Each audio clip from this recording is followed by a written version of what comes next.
All right, it's Liam. I want to thank everyone at the Oasis Podcast, as you were.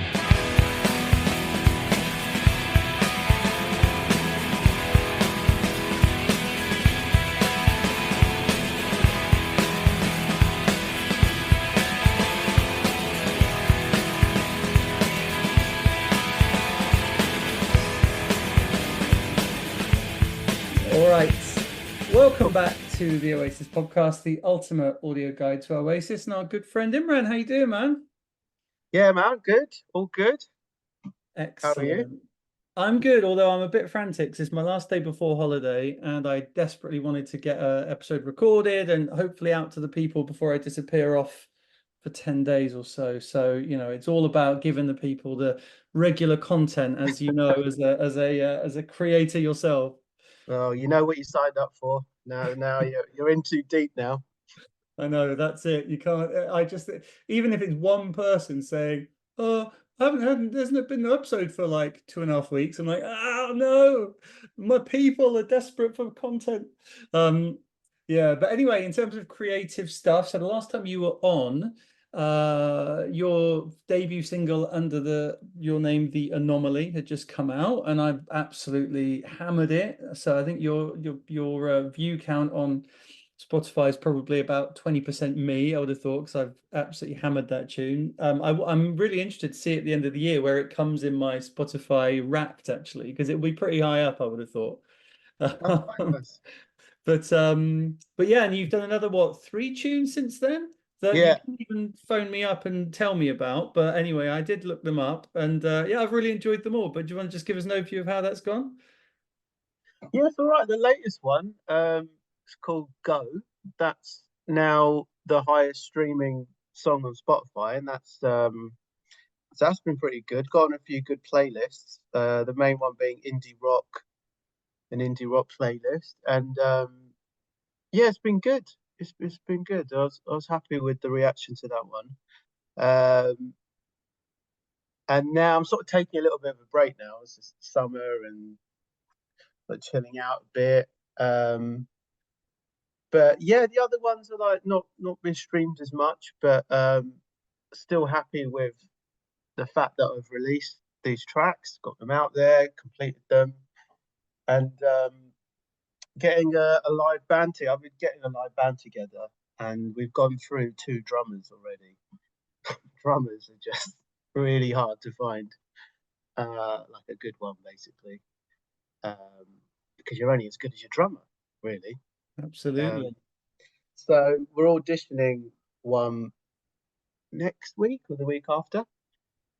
So hopefully soon he's the real deal, and we get to do some gigs. Um, so yeah, it's been all right. It's been all right, just as a sort of side hobby thing. It's progressing along slowly but surely.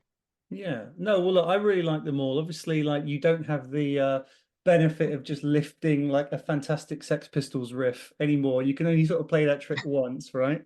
Um, but Yeah, no, I really like them all. I mean, Go, that's like pretty heavy. That's pretty heavier stuff. I like the fact yeah, that it was like it's sort of probably edging more into kind of the harder rock, like because I don't listen to much hard rock, so I'm just like the only reference points really are like, oh, it's more Holy Bible than it is. I think what I really like about your stuff is I love dynamics in songs. If a song's just like verse, chorus, and I think a lot of the modern kind of indie bands that get flagged and sent to me, it's like verse, chorus, and then it's done.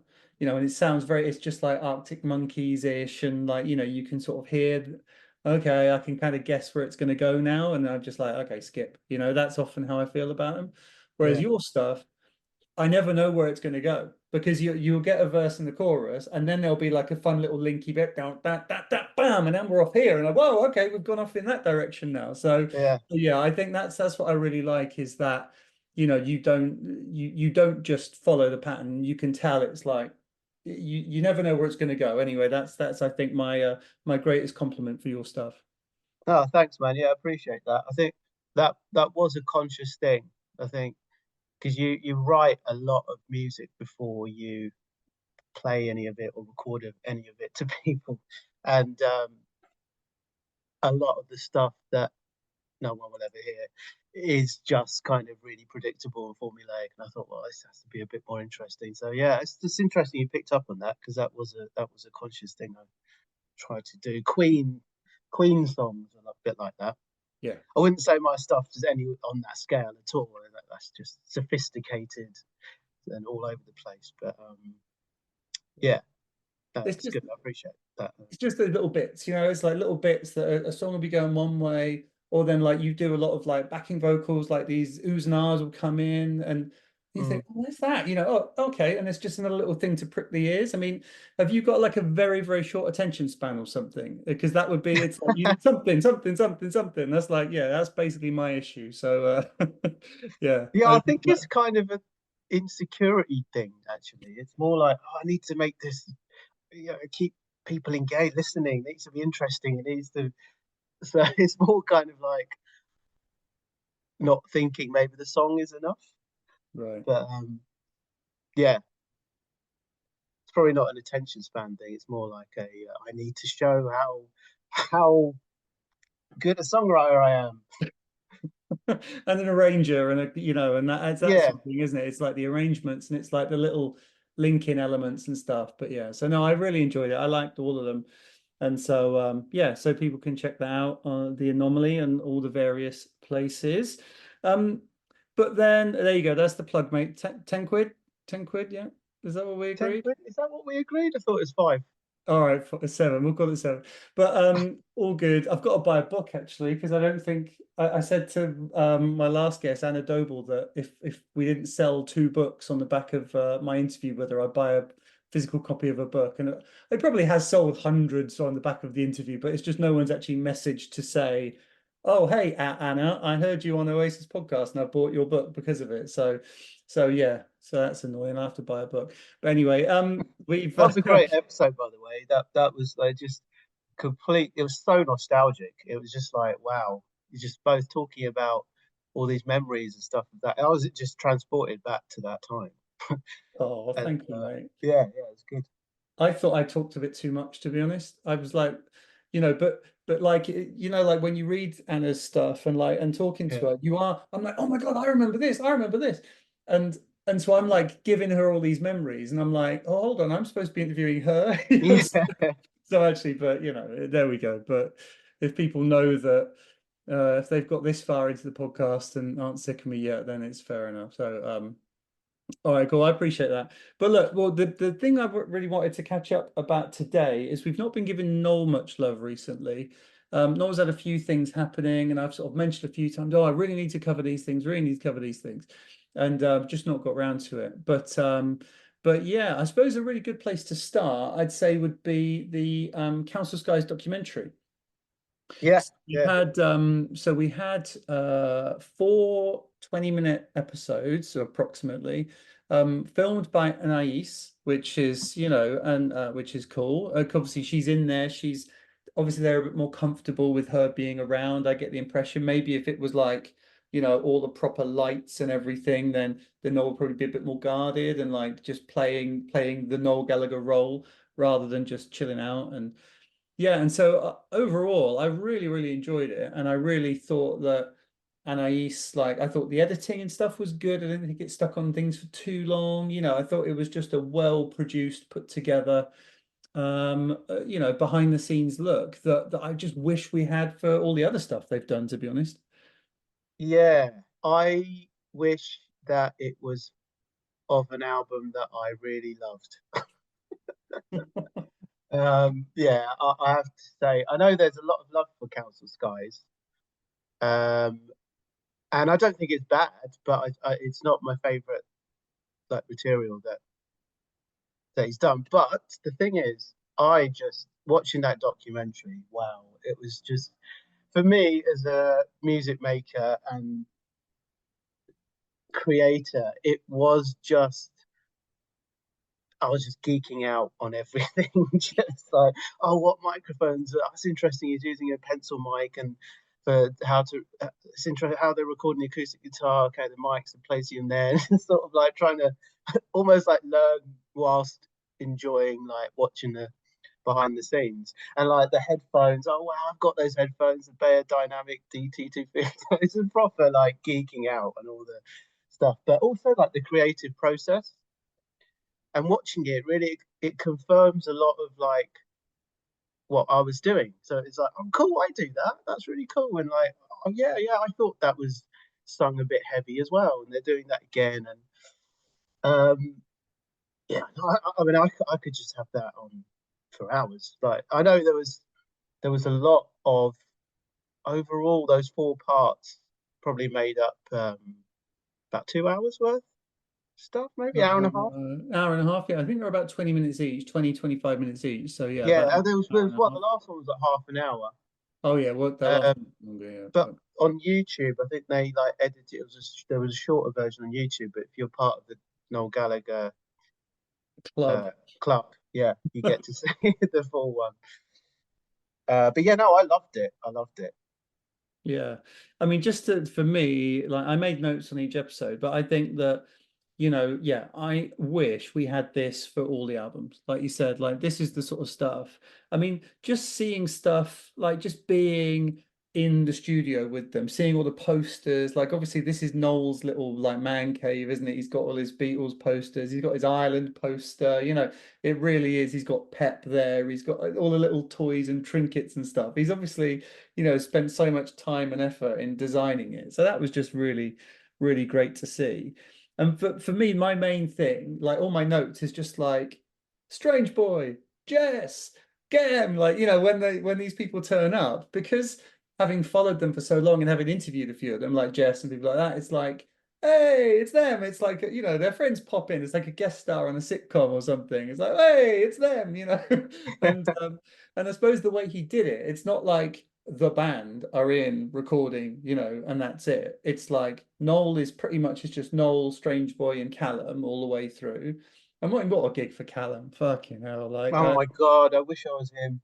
I wish I was him as well. I mean, I'd be absolutely useless. I don't know what these buttons do, but yeah, I mean, fucking hell. But yeah, and then so you've got those core three people really that are just there all the time, and then just all these people pop in and out. Johnny Marr comes in, the Roxys come in, like all of these guys come in, and like Mikey Bro, hey, like that. It's just like I just love it. I love the fact that these people, this little world we know, and they just come in, there's no messing about, you just see them doing what they do and then they're off again. I love it. His high flying birds just popping in. You had after a while I was like, how many people are playing guitar on this record? It's like obviously you got Noel, Johnny Marr, Jez, Gem. It's just like just absurd numbers of guitarists. But and then you had Russ very briefly. But I think Strange Boy plays bass. Sorry, Jez didn't play guitar. Sorry, Paul was playing guitar. But I found it really funny how did you notice how Gem was playing this guitar? Sort of like it wasn't on a strap, but it was kind of in front of him, in between his like legs. It was quite odd, because usually you kind of got the guitar closer to you, it's like touching your chest and stomach, but he kind of had it like really far out. I thought that was really funny. But just the whole studio. I was looking at those sort of Beatles, the psychedelic kind of John Lennon and Paul McCartney things on the walls. Yeah, I've seen those. And then they just had Talk Sport playing. And did you notice that? Just in the background throughout the entire, like while they're mixing and while they're recording, it's Talk Sport blaring out in the near the end. It's like, and Gareth Southgate squad, blah blah blah. But I think that's great, because like in 20 years, when people look back, if you were looking back now and listening to like Oasis, then it would be like, and Terry Venables, blah blah blah. You'd be like, oh my fucking Terry Venables. Yeah. So it's a nice little element of the time, isn't it? Yeah, but the creative process is interesting, because Noel, like you said, it's not a band rehearsing together and then recording together or recording their parts and stuff. It's Noel's got his demos, and then those demos already sound pretty good anyway. Although obviously Strange Boy had that sort of disagreement throughout the documentary. Noel always said, "Well, I thought it sounded great." Paul said, "Well, no, it's good that I'm here, then, isn't it?" And kind of there's that tension between them.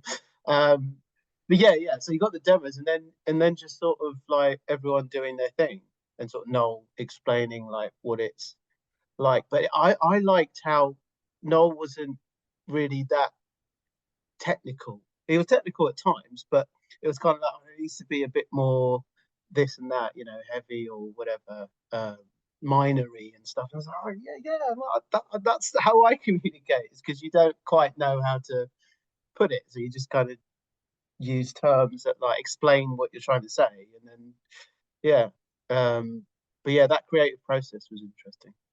Yeah, no, that's cool. I mean, just little things like I picked out, like, that when Rosie comes in early doors, and Rosie sat there, the string arranger, and Yeah. and he's just playing the tunes, and he sort of sat there looking like, and that must be like funny as a music critic yourself, when you play someone something for the first time and you're like that, and Yeah. she's like, okay, and then but then Dead to the World plays, and everyone's just like, that's wow, like everyone's blown away by it.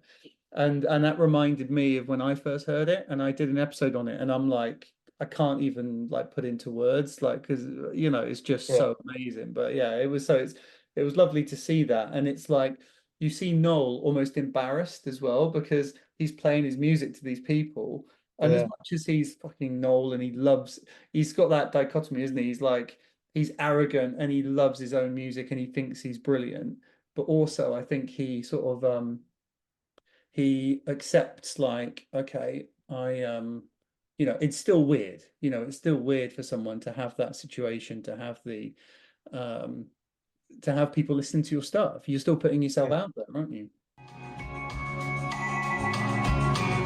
Because they get the cellos particularly get sort of swallowed up with the reverb. So sure. But I think we can make this work brilliantly. I think it's really inspired, and it's a fucking brilliant idea. Dead to the World. Oh yeah. That's a great title. Strap yourself in.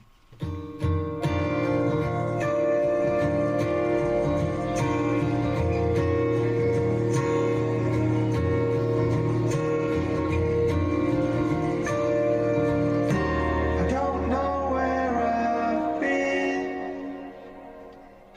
Oh, that's incredible. Mate, that is amazing. That's I love that. I'm in the goosebump factor. That is such a tune. Thank you very much. It's Oh mate, that's absolutely. I'm proud of that one. That's my favourite one. Right, I thought it's it might be. gorgeous. It's the first song I wrote, yeah. That's Really? so Yeah. inspired. Yeah, that moment is just this complete vulnerability, and it's just like difficult to, if someone says that they don't like it, it's difficult not to take it personally. But obviously, you just you can't take it personally. Everyone hates and loves. There'll be an equal amount of people that love your stuff, and that just hate it.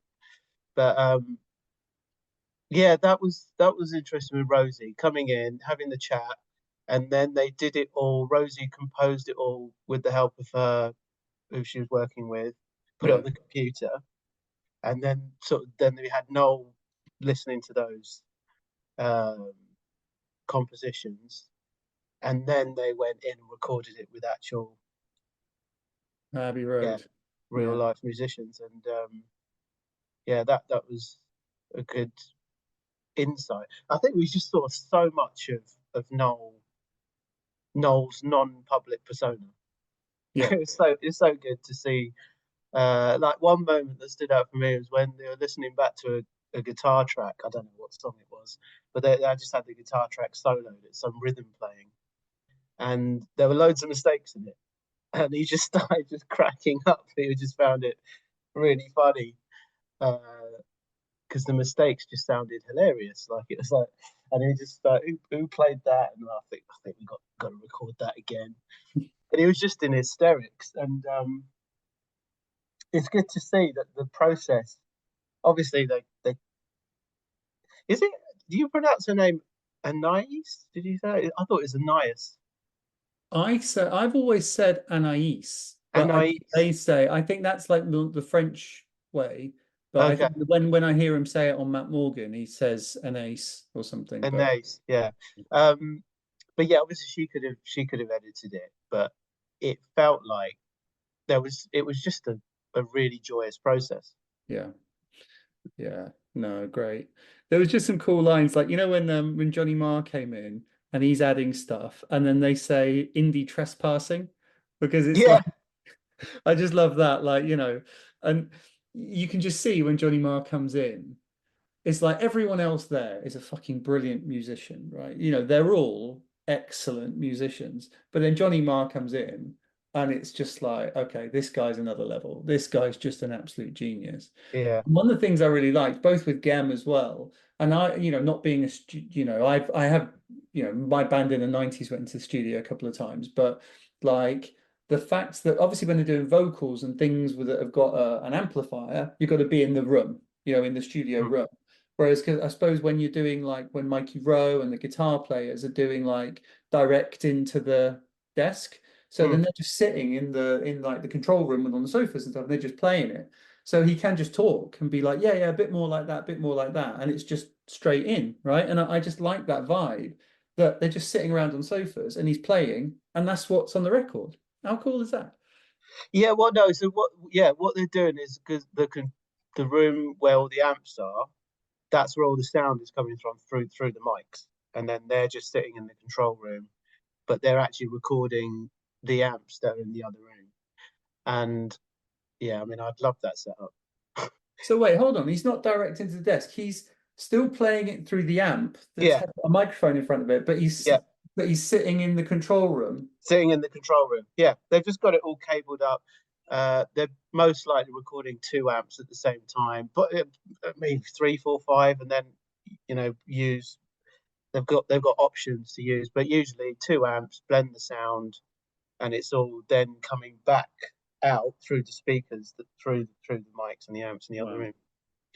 But I personally record straight into because I don't live in a flat as well, so I don't have the luxury of having amps blaring out and stuff. So I've got amp simulators in the software through plugins and that simulate those sounds. But yeah, one thing about the Johnny Marr thing was how excited Noel was. Like you could just see, it was just like, this is amazing, you know, what you're playing is amazing. But when he was just communicating with him, it was electric. You could feel the excitement that he was feeling.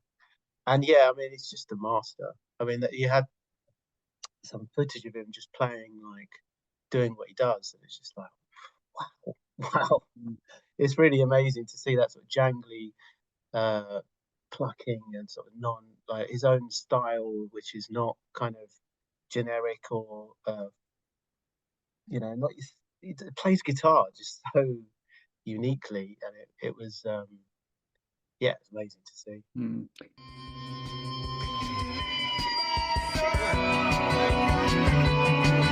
You know, maybe if you go, that sounds great. Maybe if you just go really down, just punk it out.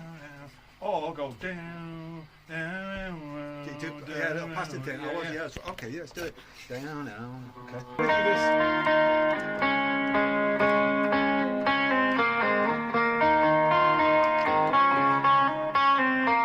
Just go for that. I might be a bit busy at the moment, but I don't want to lose the essence. No, it's great. Okay, let's go for that verse then. Yeah, thanks.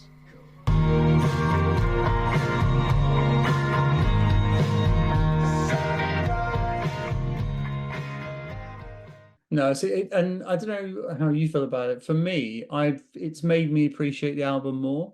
And I think when I first listen to a song, like I said, like talking about your stuff, I'm very focused on the dynamics of the song rather than the sound. I know a lot of people are much more into the sound, you know, and like I'm not bothered about fancy headphones, right? For me, I'm fine listening on crap headphones, little speaker, I don't care, because I'm just going like, what's happening on the chords, verse, chorus, lyrics, that's a song for me. And if it sounds great, if it's produced well, great. But I just can't hear it. You know, I'm not that minded. Whereas what I think, so a song like comes out, like, and I was quite critical of a few of the songs on Council Skies for being derivative of Noel's other stuff or reusing melodies and things like that. But then when you hear, and I think a lot of that criticism is still valid, But then when you hear him, you know, doing these individual bits, so you hear him doing the vocals separately, you hear Johnny coming in doing his guitar part separately, you know, and the way they work it and the way they're thinking about, okay, well, if the strings are going to be doing that, then we should probably be doing something here. And when you think more about the overall composition and the layering, I really appreciate it more now. And then I've deliberately gone off and listened to the album a few more times since, and just like listening out for those bits. Ah, that's Gem's bit, you know, oh, that's Johnny's bit, you know. Have you found like a more of an appreciation for it since, or you just sort of, you know, just enjoy? No, 100%. The song Council Skies, like you say, when it came out, it was like, well, this is the Ballad of the Mighty Eye, and combined with, I think it was Pretty Boy or Easy Now. He like just took some melodic bits from that, and then I was like, well, yeah, what's new here? But that song has grown on me,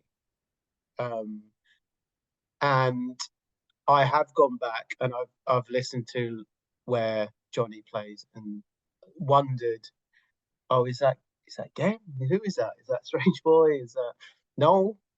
So it does, yeah. It has had that effect on me as well. But still, I've not like completely hammered the album. Really, it's like I think what's the song? We're Gonna Get There in the End. That's my favorite one, which I've listened to a lot. And what's the one with the paranoid android melody? Oh, There's is it There She Blows? There She Blows, yeah. Yeah, that one. So yeah. I would have loved to have seen Who Built the Moon like that. Yeah. You know, working with what's his name? David Holmes. Yeah. I think that would have been fascinating as well. But Yeah, they had a bit of back behind the scenes, but it was one of those more professionally shot.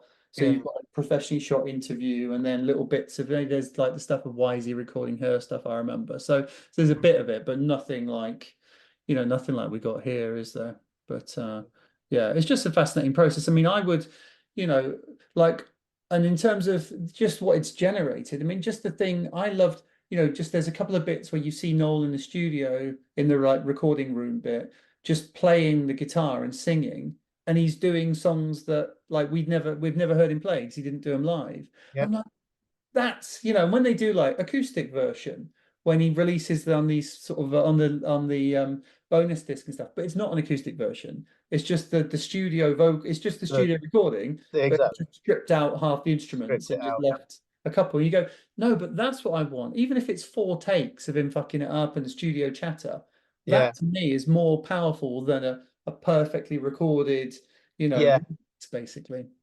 Yeah. And it was interesting to hear Noel singing, doing takes, and hearing imperfections. Because I noticed that like his voice will crack up a bit, but obviously we're hearing a take that's not being used. And that was good, because you think, oh, right, okay, you know, even Noel Gallagher is not perfect. And it's kind of good to see that. So yeah, everyone's it can take a lot of takes sometimes to get something right. And when Noel said to Jeff, oh, whenever you get one of these fiddly bits in a song where you need to, you know, get the melody has to be precise, just loop it. Yeah. He said just loop it 10 times, and eventually you'll get it. And it's affirming. It makes musicians like me just feel better about themselves. So, yeah, I mean, it took me God knows how many takes to do that guitar, but that's okay, because sometimes it's like that. Yeah, and I think that's great. What I like about Noel is the fact that he'll find shortcuts, and he'll say, "Oh, just fucking just use that bit, loop it." You know, why, you know, just get it right once and loop it. Yeah, get it right once and loop it, or like just figure that out on the computer, Callum. You know, like that's like, you know. Yeah. I thought it was funny. I mean, I think that's like the main kind of message sort of I sort of took from it. It's the simple, even when they're playing the guitars and stuff, often it's not about, you know, fiddly playing or fast playing. It's just like play the chord, let it sing. You know, it's about it's funny. There's like a bit. Sometimes it's less is more, and then sometimes he actually says more is more. Yeah, that's right. Yeah, and so I think it was on Council Skies where he's like, actually, for this one, it probably is more, More is more. because Yeah, that's sort of what it's about. But I think that's the one thing he's very, very good at as an arranger, and you can just hear it, in his ears, like, he's sort of saying, no, this, he doesn't have the technical terms, like you said, but he just knows in the sort of tapestry of the song, when to drop out, when to, even if you're, you imagine like if Johnny Marr was playing on my record. I would want every single thing he did to be in there, but he knows, right? Actually, no, that bit doesn't work here. Let's take Johnny Marr out, and you know what I mean. So I think that's really, ultimately what I took from it. That's an art as well. That's a skill, and that's a skill set that he just is amazing at. But yeah, sometimes it's hard to drop things and know when to have loads of stuff playing and when not to, because it's easy to throw too much at something. Another thing that I found interesting was, so a documentary like this, I wonder if at the height of Oasis, I mean, I know we had the Be Here Now like documentary or whatever that came out around the release, but so having something like this behind the scenes, I think this kind of showing this side of a band is a modern thing. It's more of a modern thing, having this readily available for anyone to watch and showing these sort of imperfections and showing the process. I think we live in a different time now where this kind of stuff is like happily put out by bands. But I wonder if Noel and Oasis and everyone would have been happy to have given such an insight like this at the height of Oasis, or whether they were back then. We live in a different time where mystery was, you couldn't just type in a song and start listening to it on a device you had in your pocket, and you only really saw like through magazines what they were saying in interviews and TV appearances. And it's a sign of a different time we live in now. Yeah, no, that's a good point. It would sort of destroy the mystique, wouldn't it? They were so exciting. I think what just sprung to mind for me, completely random, but it was like now you can get to see so much football that when you see Brazil play, you're like, oh yeah, well I remember him. He played for Leeds. Whereas when you're watching Brazil back in the day, it'd be like Ronaldinho. Wow, who is this guy? Or like, Bebeto, and all these amazing names and these players you've never seen before. And then they're doing all these, Danielson, when he first appeared and started doing all the step overs, you're like, they're like from another planet, whereas now it's like, oh, well, I've seen him because I've watched his highlights package on YouTube of seeing his stuff for Palmeiras. And it's like, it's just not as exciting, is it? There's something to be said for suddenly just having this one piece of magic. Yeah, you're right. It's a really good analogy. But yeah, we live in a different time now, and it's kind of we're privileged enough to have lived both, I guess. Yeah. Cool. All right. Well, look, that's so that's the Noel documentary series, and you went to see Noel recently, didn't you? See him at Ali Pali? Yeah, saw him at Ali Pali. How was that? I'll have to say it was better than, because I saw him at Crystal Palace this time last year, and the crowd were just much better. I mean, the crowd were not bad at Crystal Palace, but the crowd were just amazing. Like everyone around me, I was quite near from the front, about 10 rows from the front. Everyone around me knew every single word to all his solo stuff. So I'm like, okay, well, this is great, and it's such a good venue because like you turn around and like, because it's on a hill, you can see everyone's face just like going up, and it's the weather was great. And yeah, I just had a better time. And the thing, when I compare sort of Noel with Liam, which you inevitably do, it's just Noel's band is just amazing. Like so much better than Liam's band, even though Liam's band play tunes that you just really want to hear Liam sing. Yeah. So yeah, I mean, they sounded great. Oh, that was the other thing, the sound. So I saw the Mannix and Suede at the same venue on the Thursday, and 2 days before, and the sound was so much better at Noel's. I don't know why that was. It wasn't particularly windy or anything, but that should make a huge difference. I remember the sound. Just you could feel the bass drum in your chest at Noel, and the sound was just so much better. Everything was so clear, and it sounded amazing. They were amazing, and yeah, I had a really. I wasn't expecting it to have enjoyed it as much because the set list is pretty much the same. Same. Yeah. That is a slightly disappointing thing, but there were two songs that I've never heard them play. Talk Tonight with the whole band, which was just that was really special. Just hearing a completely different version of it, and then Whatever. I think that was the other track that didn't play last year.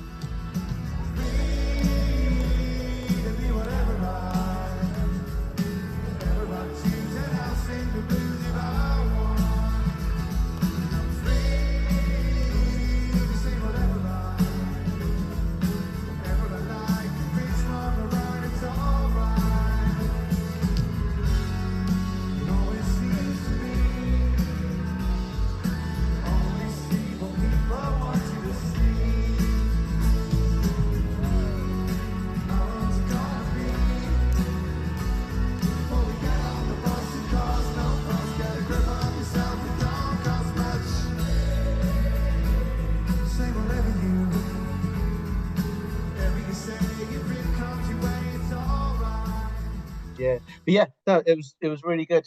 I didn't expect to enjoy it as much as I did, but only because of the set list, really. Awesome. Was there much banter on stage? I haven't caught any Yeah, bits, actually, Anything yeah. fun? There was after the break, so he does his sort of Hi-Fi and Bird stuff, and then Dead in the Water, and then comes Oasis. Oasis, and well, he sort of said, "Are you ready to go into the 90s?" And then we sort of went in, did the Oasis stuff. But what was really funny was Chris on drums was sort of. I was watching it. You know how he does that, sort of throws his stickers in the air and twirls his sticks, and it was just it's just having a really good time. And I did notice that, God, this is it's really nice to see like pure joy on stage, and Noel sort of caught an eye of him in the corner of his eye and saw that. And then when I can't remember what song it was, but after the song stopped, he kind of said, "You're having a good time there, Chris." This is like, "You're right." And he kind of nodded and said, "Well, at his age, he doesn't really get to enjoy himself much, so it's nice." And then that kind of became a running thing because I think it was the next song or a couple of songs later. Again, Noel's sort of turning around when he's not singing, and he kind of sees him. He's just cracking. And I was just cracking up at how much fun Chris looks like he's having. That is great. I'd love to interview Yeah. Chris, actually. I've never, I don't think he does many interviews, but I'd love to speak to him. What a career that guy's had. Crazy, really. Yeah. Oh God. Yeah. But one thing was I noticed I couldn't really hear Jess for the first 4 songs, sort of Council Skies ones. Couldn't really hear her. Yeah. And generally, the back, yeah, no, the back they had the Roxys, I think, were there, and Russ as well does some backing vocals. But no, apart from that, the sound was really good. Oh, well, I haven't got tickets for Noel this summer. It's just that they haven't worked out. Like I'm on holiday next week, so it would have been difficult to get out this week and stuff. So, but I'm going to try and catch him. He's playing like a few random festivals and things that I don't know if you can get day tickets for, but yeah, I will try and get him. But yeah, then I was less bothered than when it's like, okay, it's exactly the same set list. So yeah, maybe we'll catch him if he does something later in the year. Cool. All right. Well, look, and then the only other thing I wanted to talk to you about was that he'd done these, which I still haven't covered, which is a couple of months ago now. But the Black Keys released their album, Ohio Players, which was kind of a like a sort of a what do you call collaboration album. They're writing with different people. Like Beck comes in and does some songs. I love Beck. I think that he's brilliant. They work a lot with Dan the Automator, who's the producer, who's done a lot of stuff, like, well, loads of great stuff in the past. And then obviously Oasis wise, there's 3 songs co-written with Noel. And they did a little video.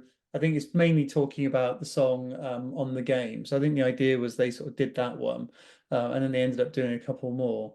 And the On the Game one was funny because they hadn't heard the phrase on the game as in prostitution. And Yeah. so it's fun that he built a sort of kind of song around that.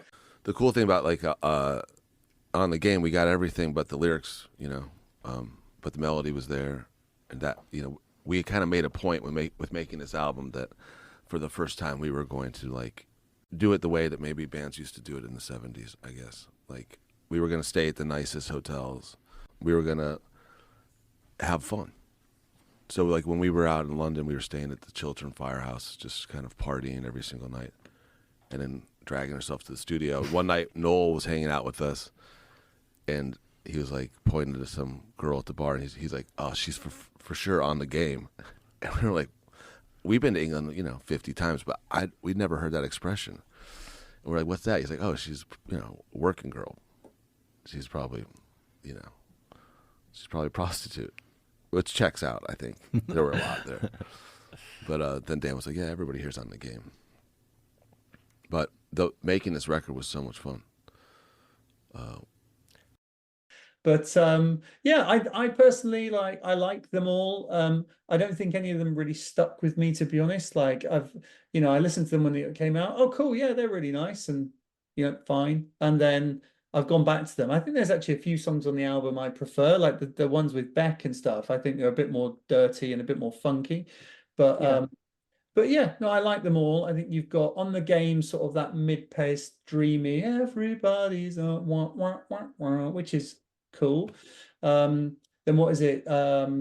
You'll Pay, which has got that sound of ding ding ding ding ding ding ding, almost like an Amy Winehouse kind of feel to it, which I think is great. It didn't blow me away. Yeah.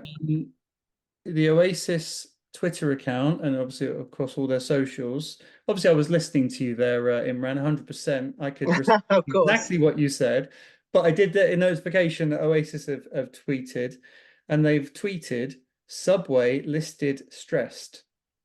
So what could that mean? Well, that's a what 3 words? Have you used what 3 words before? The little geo navigation thing? I've heard of it. Yeah, so basically it's like a little way. Say if you to say delivered the exactly. house, Yeah, but yeah. you don't want to just your postcode's weird. Everywhere in the world basically has got this little reference on and using 3 words. So they've just tweeted Subway listed stressed. And if you put in Subway listed stressed into what 3 words, where do you think it will give us? Oh, something definitely maybe related. It is giving us Sawmill Studios, Cornwall. Right. Sawmill Studios. So what is going on there? What is going on? Well, it's obviously an Oasis reunion, isn't it? No.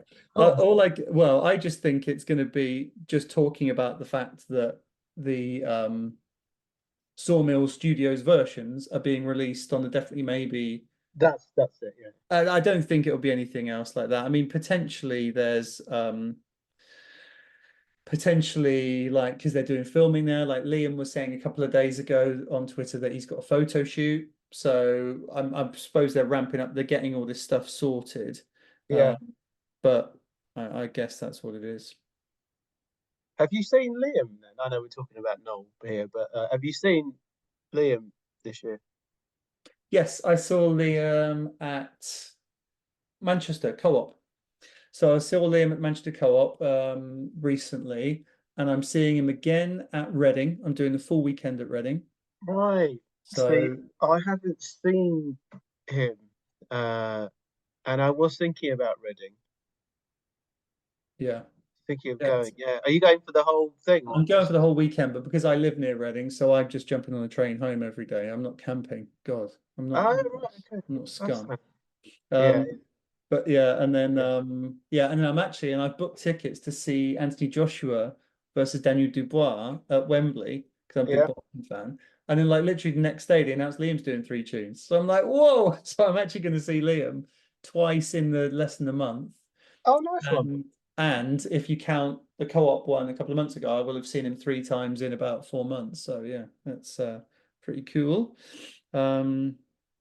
But yeah, so anyway, so there we go. There's breaking news live on the Oasis podcast. But anyway, have we missed anything? Anything else to cover? I think we're good. Yeah, I think we're good. Yeah. Cool. All right. Well, look, remind the people where they can find your stuff. Yeah. So I'm on Instagram, Twitter, TikTok, YouTube, The Anomaly Music. Usually, apart from Twitter, which is The Anomaly, and then 4 underscores, because I couldn't get The Anomaly Music. And yeah, just on Spotify, it's The Anomaly, or Apple Music, or Amazon, whatever you use to stream. And I'm aiming to put out the rest of the songs that I've recorded, which will be an album of 10 songs, by the end of the year. And I'm also toying with the idea of putting out some covers and sort of B-sides, if you like, Cool. to some of the stuff that I've already released. Well, you've heard me singing badly to give those Black Keys melodies, mate. So you know if you need a guest vocalist, I'm the one. But you're in this game before me. You had your band in the 90s.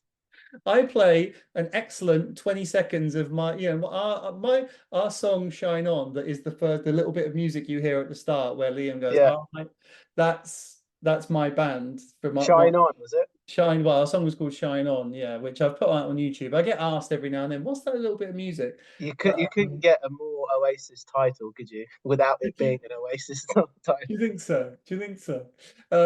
But yeah, and so that was but yeah, funnily enough, being the singer in the band, it's actually the little instrumental bit at the start that I use, because it's like, You cut it out just before. I was 18. It was a long time ago. But anyway, mate, great to speak to you. Thank you very much for your time. And